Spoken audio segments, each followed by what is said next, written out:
Capítulo 13. Los precursores literarios de Wasson.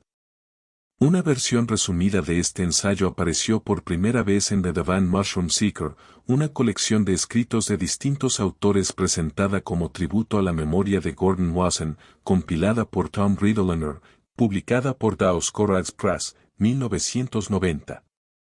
No pueden quedar dudas de que la era moderna de la etnomicología comienza con la obra de Gordon y Valentina Wasson.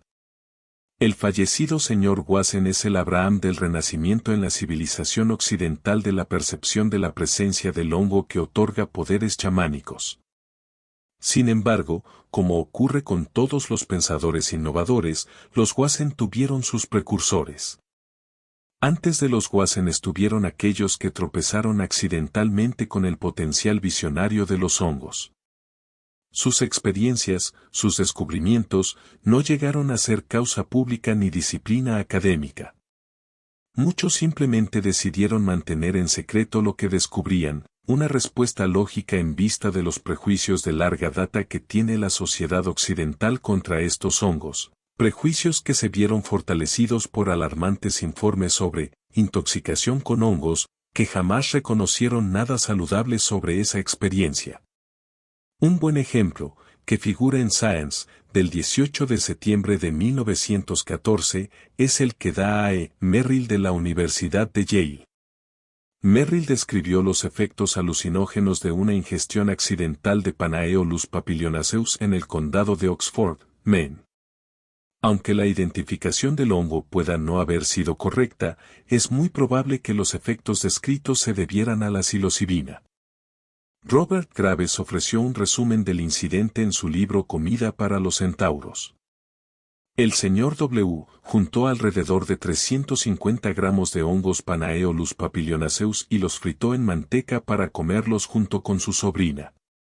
El efecto inmediato fue que ambos se sintieron un tanto achispados, y pronto el ambiente que los circundaba pareció cobrar colores brillantes, entre los que predominaba un verde vivido.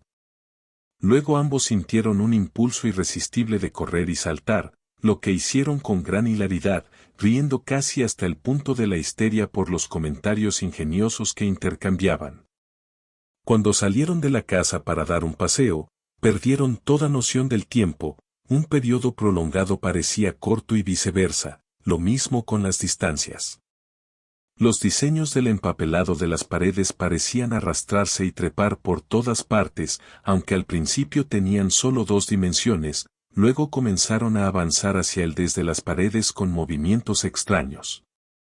El señor W. miró un ramo de rosas rojas grandes, todas del mismo tipo, que había sobre la mesa, y otro ramo que había sobre el escritorio. De pronto la habitación pareció llenarse de rosas de distintos tonos de rojo y de diferentes tamaños en ramos abundantes, coronas y guirnaldas. El señor W. sintió un repentino fluir de sangre hacia la cabeza y se acostó.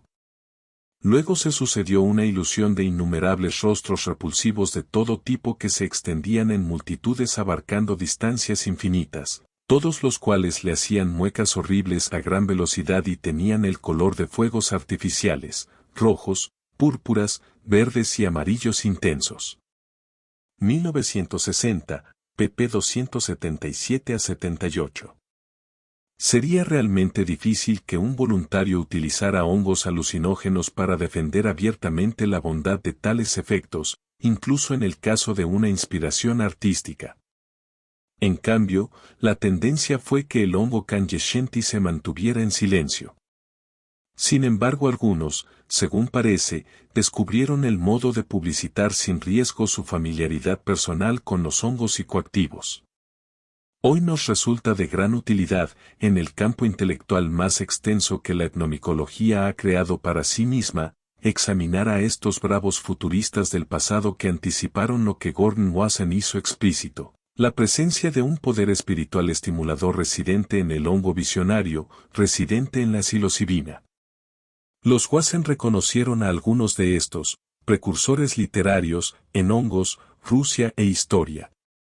Uno fue Lewis Carroll, cuya obra de arte de 1865, Las aventuras de Alicia en el País de las Maravillas, Incluye una sección interesante en la que Alicia come trozos de un hongo que la hace encogerse y crecer alternadamente. Los Watson observaron. Todas las subsiguientes distorsiones de Alicia, soliviantadas por la dulce ironía de la imaginación de Lewis Carroll, retienen el aroma de las alucinaciones con hongos. ¿No resulta extraña la inclusión de este hongo en la historia de Alicia? ¿Qué fue lo que llevó al tranquilo catedrático de Oxford a referirse a un elemento tan elocuente, pero al mismo tiempo siniestro para los lectores principiantes, cuando hizo que su dama emprendiera el camino? Extrajo este curioso espécimen de admirable e incluso temible erudición de alguna napa profunda de su conocimiento a medias consciente sobre las tradiciones, 1957, pp 194 a 195. La posibilidad de que Carroll pueda haber recurrido a una experiencia personal con hongos psicoactivos no es reconocida por los Watson. En cambio, proceden a desarrollar de manera convincente la tesis de que Carroll obtuvo su inspiración por medio de una fuente distinta, Plain and Easy Account of British Fungi, relato simple y fácil sobre los hongos británicos, de Mordecai Cooke 1962. Este libro incluye lo que los Watson denominan relatos atemorizantes de los Korhags que ingerían amanita en Siberia, los cuales, después de ingerir este hongo, Amanita muscaria, experimentaban impresiones erróneas de tamaño y distancia, entre otros efectos psicoactivos. Es interesante destacar que los Watson ignoraban una parte importante de evidencia que refuerza considerablemente la tesis que ellos proponen. Aparece al comienzo de la escena en la cual Alicia descubre el hongo mágico. Había un hongo grande que crecía cerca de Alicia, casi de la misma altura que ella, y, una vez que lo hubo observado por debajo y por ambos lados y por detrás, se le ocurrió mirar para ver qué había encima del hongo. Alicia se estiró en puntas de pie y atisbó por sobre el borde del hongo, y sus ojos se encontraron de inmediato con los ojos de una gran oruga azul, que estaba sentada arriba del hongo, con los brazos cruzados, fumando con tranquilidad una larga pipa turca sin advertir la presencia de Alicia ni de ninguna otra cosa. Carroll, 1960, p. 66. En la época en que los Watson escribieron Hongos, Rusia e Historia, no conocían otro libro más importante, The Seven Sisters of Sleep, Las Siete Hermanas del Sueño, 1852 de Mordecai Cooke, que discutía sobre las 7 variedades principales de sustancias psicoactivas. Incluidas en estas sustancias están el Amanita muscaria y el cannabis, unidos por Carroll en una imagen sorprendente de una oruga que fuma una pipa turca repantingada sobre un hongo con propiedades mágicas. También en Hongos, Rusia e Historia, los Watson reconocieron una interesante historia sobre hongos psicoactivos escrita por H. G. Wells a fines del siglo XIX. El Pilio Púrpura cuenta la historia ostensiblemente ficticia de un tal señor Coombs, un hombre sumiso y dominado por su mujer que intenta matarse ingiriendo lo que él piensa que es un hongo venenoso que encuentra en el bosque. Este hongo, escribe Wells, es, de un color púrpura de aspecto particularmente venenoso, delgado, brillante y emite un aroma acre, 1966, pp 191 a 200. Cuando Coombs lo parte, la carnosidad interior de color blanco cremoso cambia, como por arte de magia en el transcurso de 10 segundos hasta quedar de un color amarillo verdoso. Tiene un sabor tan agrio que Coombs casi lo escupe. En cuestión de minutos, el pulso de Coombs comienza a acelerarse y experimenta una sensación de cosquilleo en los dedos de la mano y de los pies. Entonces, antes de que pueda recoger más pilios de un grupo que divisa a cierta distancia, Coombs cae bajo los efectos totales del hongo. El hongo induce un fuerte cambio en la psicología de Coombs durante varias horas, transformándolo en un verdadero león. Se apresura por regresar a su casa, cantando y bailando alegremente, para enfrentarse con su esposa. El relato dice que cuando ingresa en la casa tiene los ojos, anormalmente grandes y brillantes. Después de ahuyentar al espantado amante de su esposa y de ganarse para siempre el respeto de ella, cae en un sueño profundo y reparador. Los Wasson aclaran, en el análisis que hacen del cuento de Wallace, que Coombs no había ingerido Amanita muscaria. En cambio, concluyen, Wallace había resuelto las exigencias de una trama determinada mediante la invención del hongo necesario, 1957, pp 50 a 51. No sugieren, y aparentemente nunca consideraron, que el píleo púrpura de Wallace puede haber sido un hongo psilocibe levemente disimulado. Igual que el psilocibe, este hongo cambia de color cuando se lo parte, tiene un sabor muy agrio cuando se lo ingiere crudo, suele crecer en grupos, enseguida produce profundos efectos psicológicos y somáticos, incluyendo dilatación de las pupilas, e induce un sueño profundo como un efecto posterior.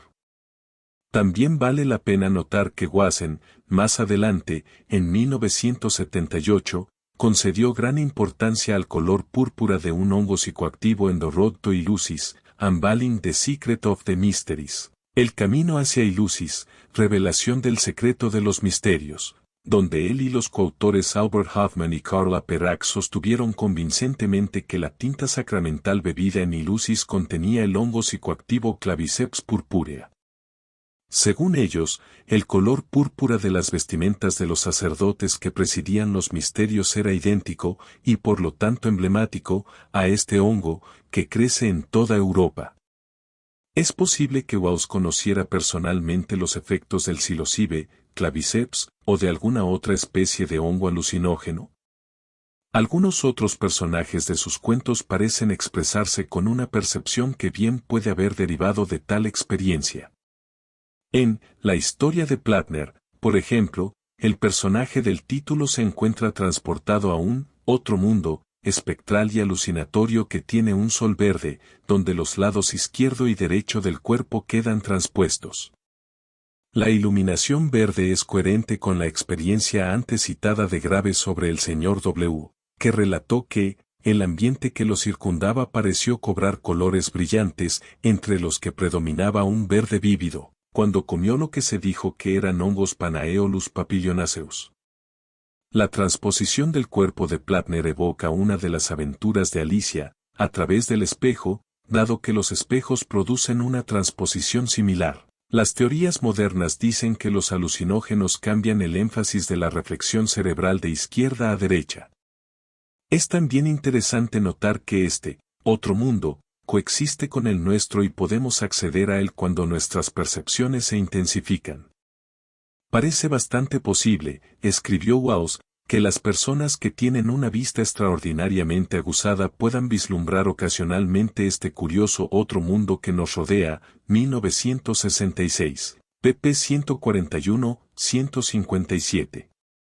Otro cuento de Wallace, El acelerador nuevo, cuenta la historia de un hombre que toma una droga que acelera su metabolismo hasta un grado tal que el mundo que lo rodea parece detenerse. La impresión de parar el mundo es otro efecto que producen los alucinógenos, aunque Wallace lo compara en cambio con el efecto del óxido nitroso. ¿Conoces esa inexistencia vacía en la que uno cae cuando ha tomado gas?, dice el protagonista.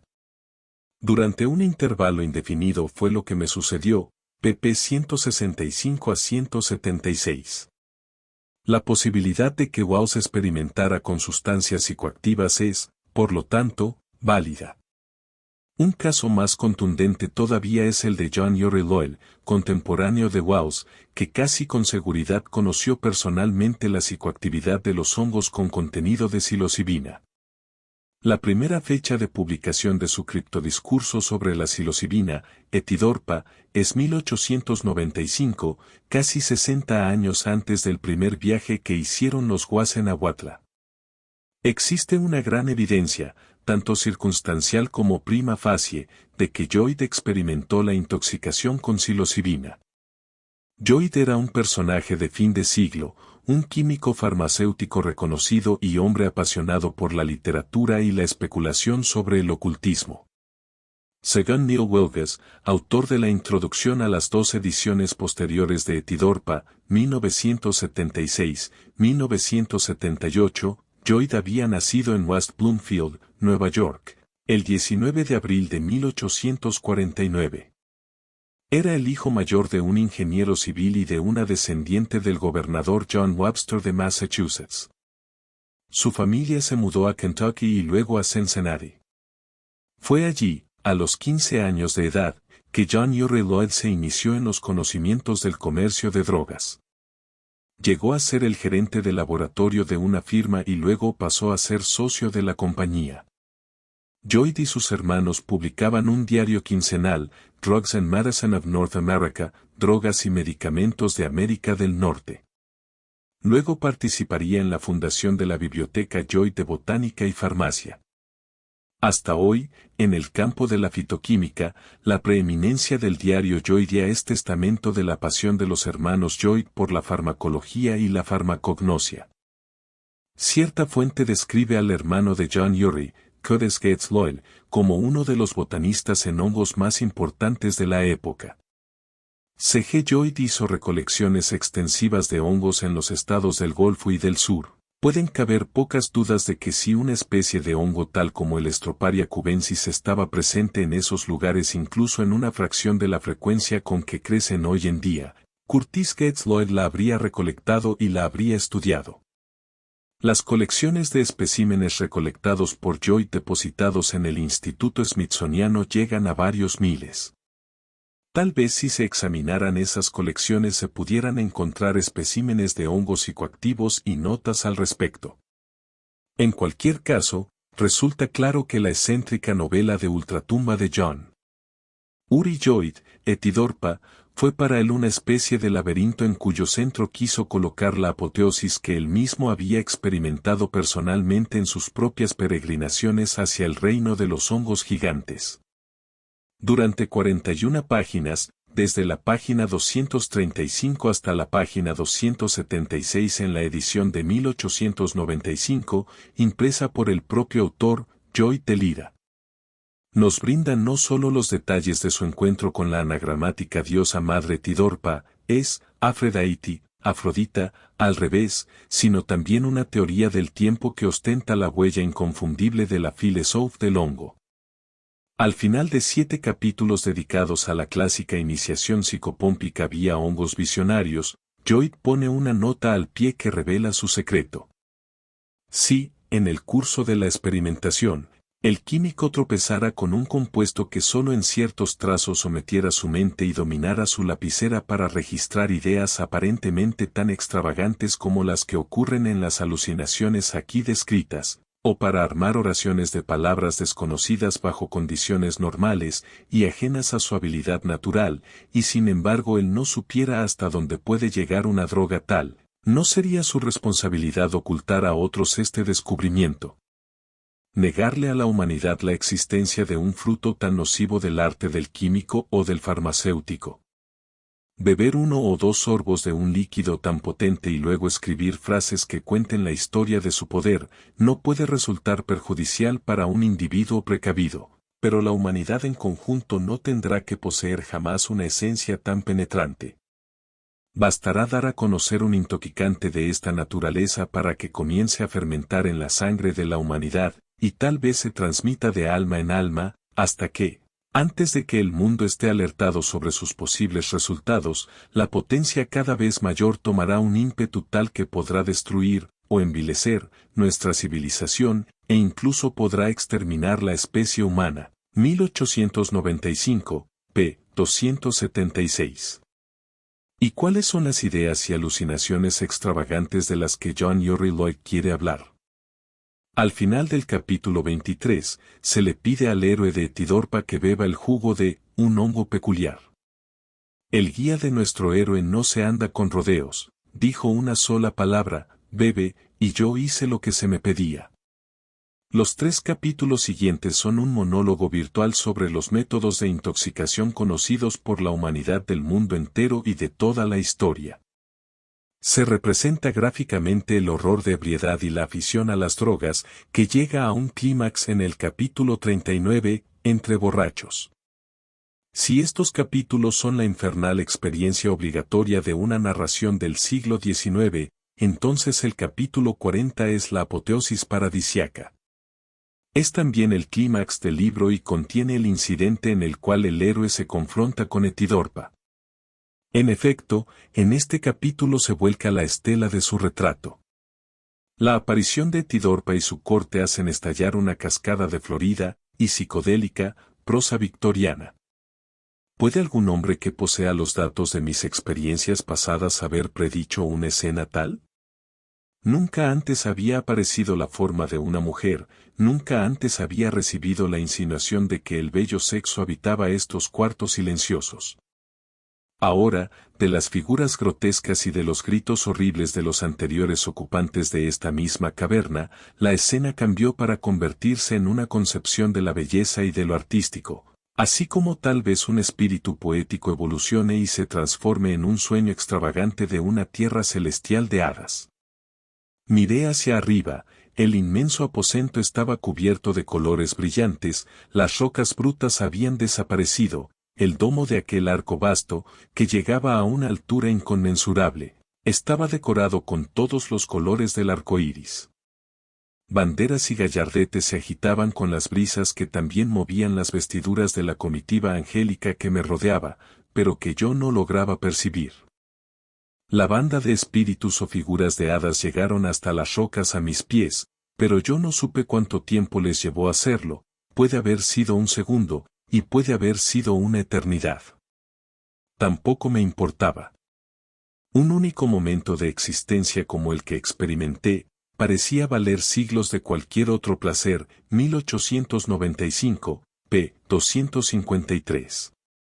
Inmediatamente después de la aparición de la diosa se restablece el tema del sufrimiento y del terror a medida que el héroe se imagina perdido y vagando durante días en un páramo árido, al principio atormentado por el sol, luego congelado por su ausencia. Cuando esta alucinación se desvanece, la escena del hielo se disolvió, la figura de mí mismo envuelta en hielo se desvaneció de mi vista, y la arena se disipó en la nada, y con mi cuerpo natural, y en mi condición normal, me encontré de vuelta en la caverna terrenal, sobre mis rodillas, junto al curioso hongo invertido, cuya fruta yo había comido en obediencia a las directivas de mi guía. 1895, p. 270.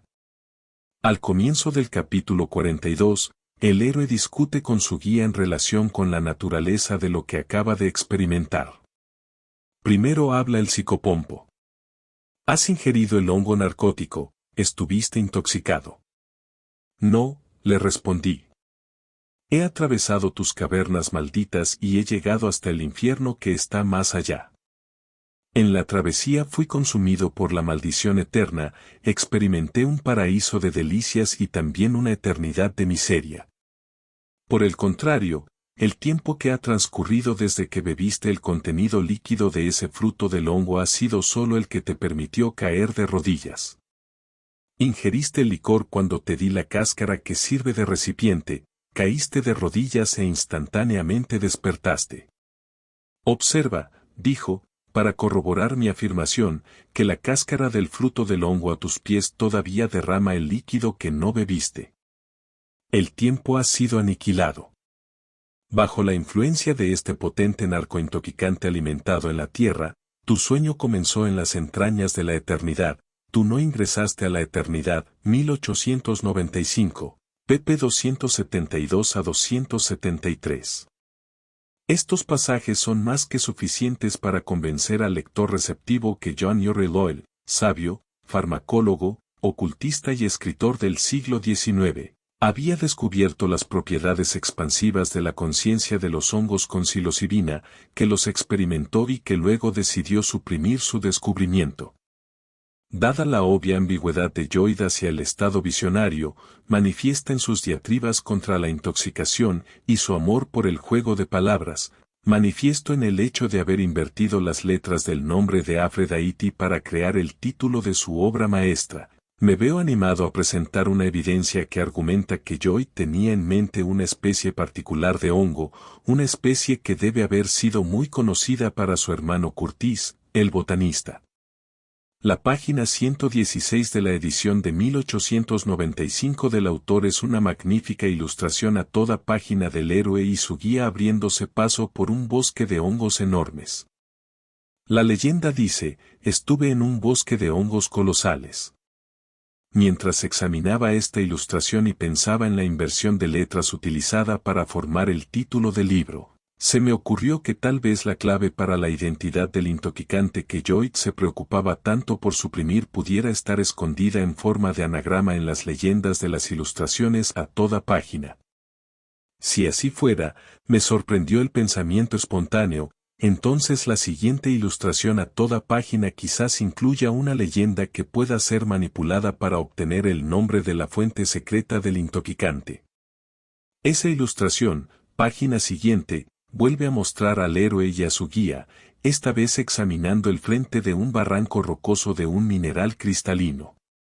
La leyenda dice: Monstrous cubical crystals, cristales cúbicos monstruosos. La manipulación anagramática se hace innecesaria. De la leyenda misma sobresalen los grupos de letras Astearocub para quien se interese por la etnomicología. Stropharia cubensis es la especie que cuenta con las mayores probabilidades de haber sido conocida por los botánicos Joyce. ¿Quiere decir esto que el misterio ha sido resuelto? ¿Que todas las piezas caen justamente en su lugar? Muy por el contrario.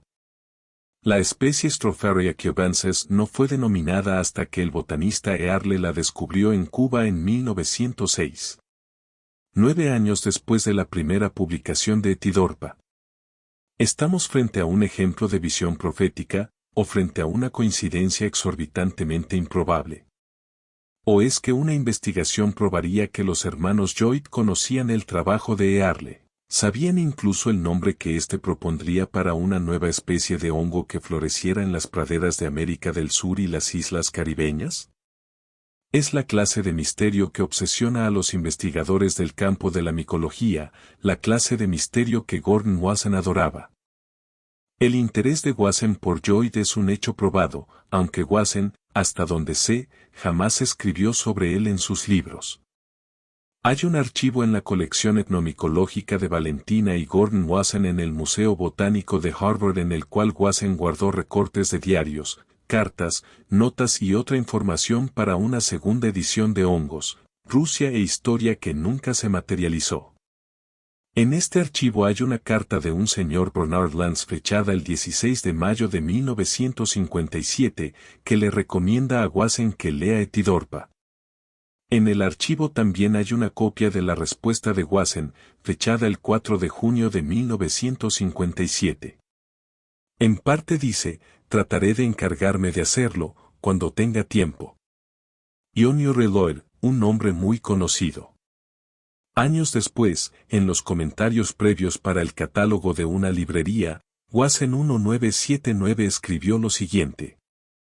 Hay en él, el catálogo, un elemento que me interesa en especial, Etidorpa, Aphrodite, escrita al revés, de J. U. Joyce, una novela extraña, o mejor una fantasía, publicada por primera vez en 1895, una novela que Michael Horowitz, el catalogador, calificó adecuadamente como un cuento sobre los hongos psicoactivos. ¿De dónde provinieron las ideas de Joyce? Debe haber hecho una lectura minuciosa de Scatologic Rites of All Nations, ritos escatológicos de todas las naciones, del capitán John G. Bork, publicado en 1891, la inmensa y sorprendente colección de material escatológico. Queda claro que los hongos de Joyce no son Amanita muscaria. Tenía una copia del más extraordinario de todos los libros entogénicos, escrito por el famoso micólogo inglés M. C. Cooke, Las 7 hermanas del sueño, un libro al que Cooke jamás volvió a referirse en sus escritos posteriores sobre micología. Un verdadero manual de drogas psicoactivas, publicado hace casi 120 años. Tampoco fue incluido en la bibliografía de sus obras publicada luego de su muerte. ¿Cómo hizo Joyce para dar con esta fantasía sobre los hongos? Existirá en nuestra sociedad un recuerdo latente sobre la ingestión de hongos que se practicaba hace muchísimo tiempo, un recuerdo subliminal que aflora en la narración de Lloyd y también en Alicia en el País de las Maravillas. Las sugerentes formas y el delicado cambio de color de los hongos, su repentina aparición y desaparición, la infinita diversidad de aromas, uno para cada especie, todo habla de una mitología sobre los hongos que queda comprobada, cuando se la conoce, por la apremiante potencia entogénica que reside en muchos de ellos. 1979, p. 6. Nuevamente, como con Carroll y Wells, Wasson tampoco admite la posibilidad de que las percepciones de Lloyd estuvieran basadas en la experiencia personal. Pero tampoco la descarta.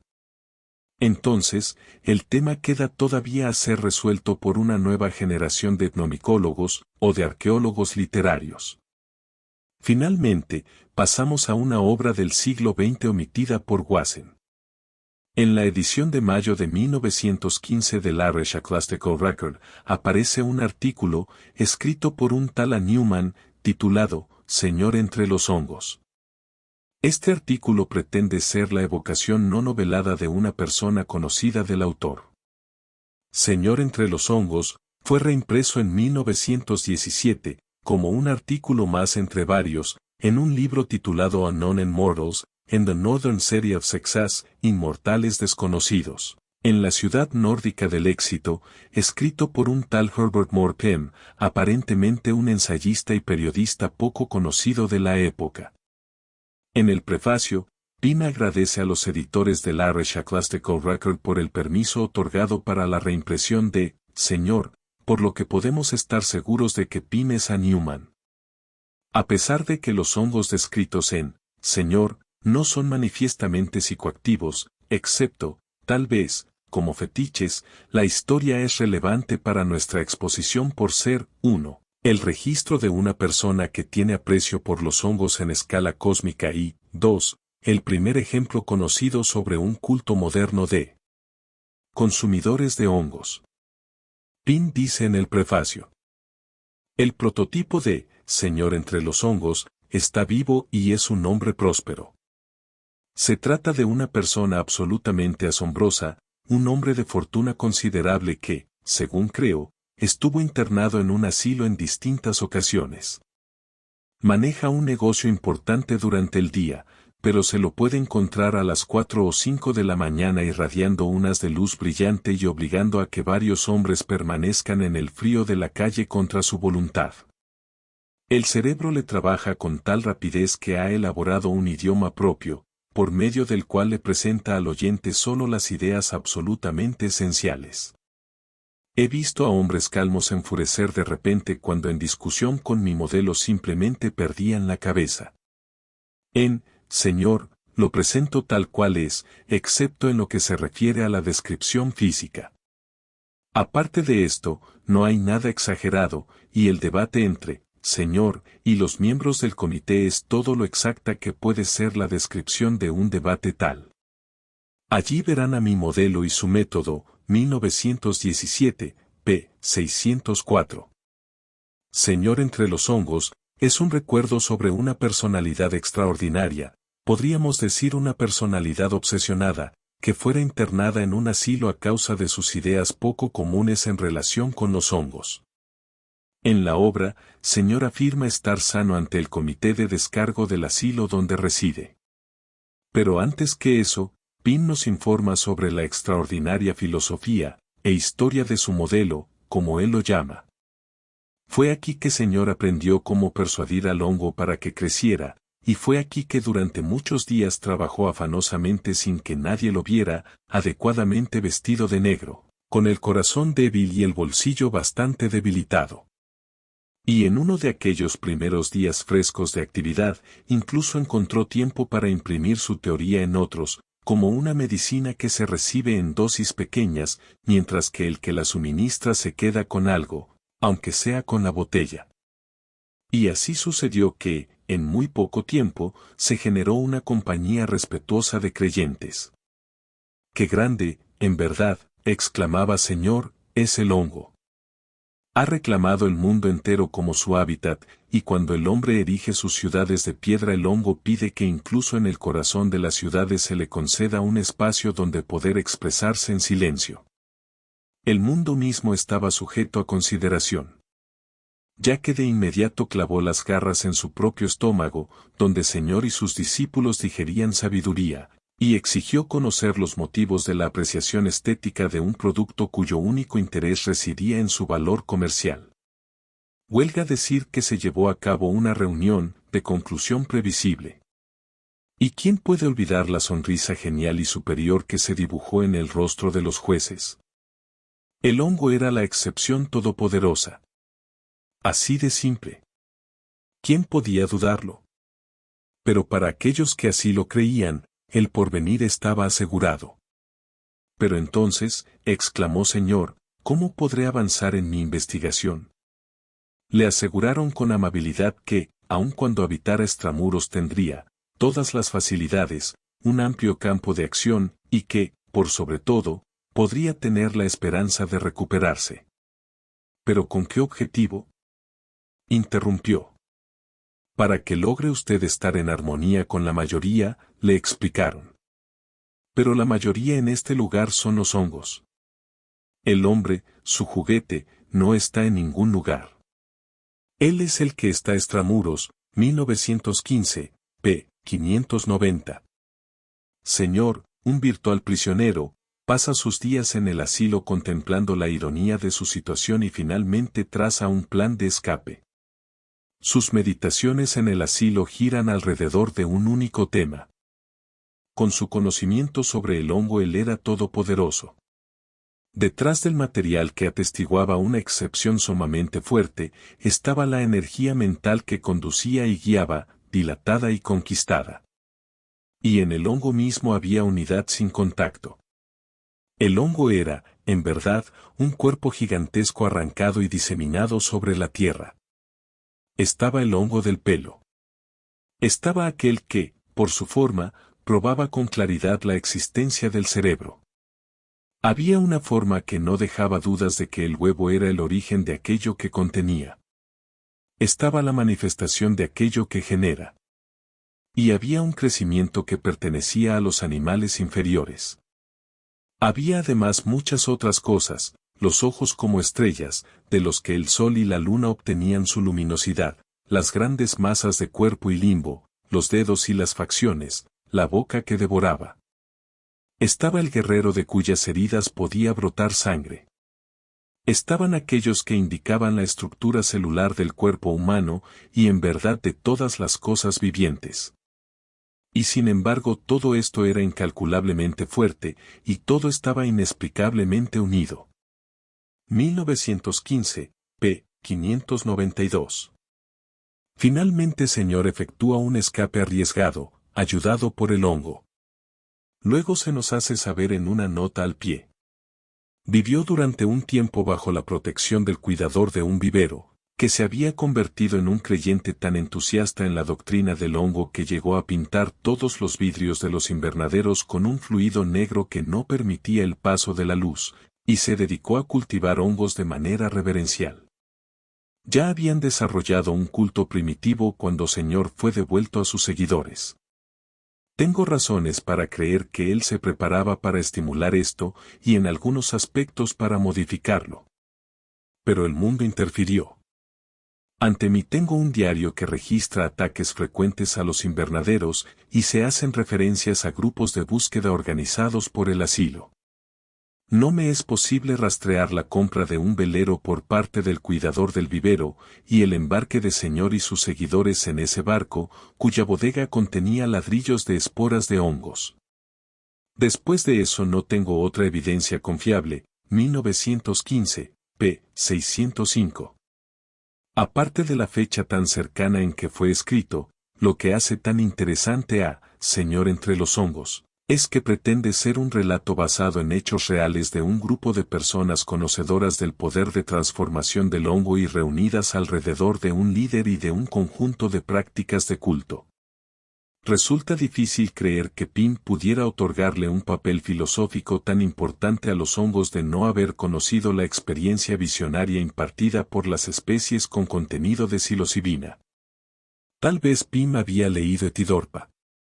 El libro fue muy popular en su época e influyó nada menos que a un personaje como Howard Phillips Lovecraft, el inventor de la ciencia ficción de horror cósmico y del mito Cthulhu. Lovecraft hace referencia a Etidorpa en el material contenido en sus Selected Letters, cartas seleccionadas, y Marginalie, donde destaca, por ejemplo, que su visita a las cavernas infinitas de Virginia lo hizo pensar, por sobre todas las cosas, en aquella extraña y antigua novela Etidorpa que cierta vez me prestaron en nuestro grupo Cleicomolo. Para finalizar nos quedan varias preguntas sin responder. ¿Quién era el misterioso señor y dónde y cómo descubrió las propiedades psicoactivas de los hongos? ¿Era señor en verdad el mismo Herbert Morpen? ¿Existen otros registros escritos en relación con esta carrera excepcional? ¿En qué asilo estuvo internado señor? ¿Cuáles son los diarios citados por Pym en los cuales se describen los ataques a los invernaderos del benefactor de señor? Y por último, ¿qué pasó con señor, sus escritos y sus discípulos? Todas preguntas fascinantes, cuyas respuestas ayudarían a iluminar el verdadero estado de percepción de la psilocibina en la era anterior a Wasson. Finalmente llegamos a la noción de los precursores coetáneos de Wasson, ya que ningún pensamiento prospera en un mundo desprovisto de reflexión. La influencia iniciática más obvia que tuvo Gordon Wasson en el tema de los hongos fue sin duda alguna su mujer, compañera y codescubridora Valentina. De pronto, antes de que pudiera darme cuenta, mi novia me soltó la mano bruscamente y corrió a internarse en el bosque, exclamando de éxtasis. Había visto setas en crecimiento, muchos tipos de setas. Ella no veía algo así desde su estancia en Rusia, desde 1917. Deliraba de entusiasmo y comenzó a recoger setas a diestra y siniestra en su pollera. Desde el sendero la llamé, le advertí que no las recogiera, eran setas, le dije, y eran venenosas. Me porté como un perfecto tonto anglosajón frente a una ninfa del bosque sobre la que nunca antes había posado mis ojos, Wasson y otros, 1986, p. 17. El curso de los estudios sobre los hongos que hicieron Valentina y Gordon Wasson recibió la influencia de Robert Graves, citado anteriormente. Graves habla de Wasson en varios ensayos publicados juntos bajo el nombre de Difficult Questions, Easy Answers, preguntas difíciles, respuestas fáciles. En uno de estos ensayos, Los dos nacimientos de Dionisio, Graves escribe. Wasson comenzó su carrera como periodista sin haber cursado estudios universitarios, lo que tal vez explique la preservación de su genio. Llegó a ser periodista en Wall Street, fue contratado por J. P. Morgan & Co.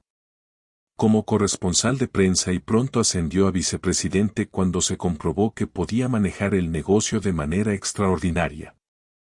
Algo similar ocurrió con su segunda profesión. Comenzó como micólogo amateur y desde entonces se ha convertido en el fundador reconocido de una nueva ciencia inmensamente importante, la etnomicología. Cada vez que recojo nuevos hongos desconocidos, como suele suceder, se los envío a él para que los clasifique.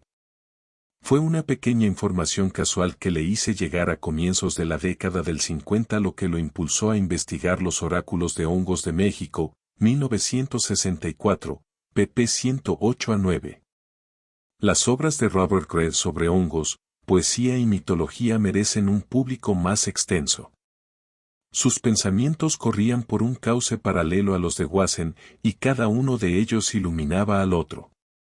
Los libros Comida para los centauros y Preguntas difíciles, respuestas fáciles de Graves abundan en pensamientos e imágenes que apuntan a la comprensión de la experiencia psicodélica.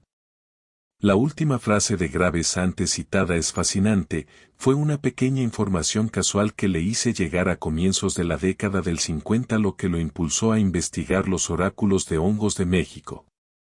Graves se refiere como al pasar al incidente crucial para el redescubrimiento que hizo la civilización occidental del éxtasis visionario por medio de la psilocibina.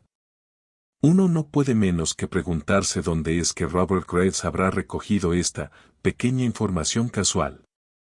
Por mera casualidad di con un pasaje en una fuente incierta que tal vez arroje luz sobre esto. Al exponer las técnicas sufíes del juego de palabras, Idrisa en su libro de Sufis, los sufíes, hace los siguientes comentarios. La palabra árabe que significa hongo alucinógeno proviene de la raíz GHRB. Las palabras derivadas de la raíz GHRB indican un conocimiento de la extraña influencia de los hongos alucinógenos, 1964, p. 129.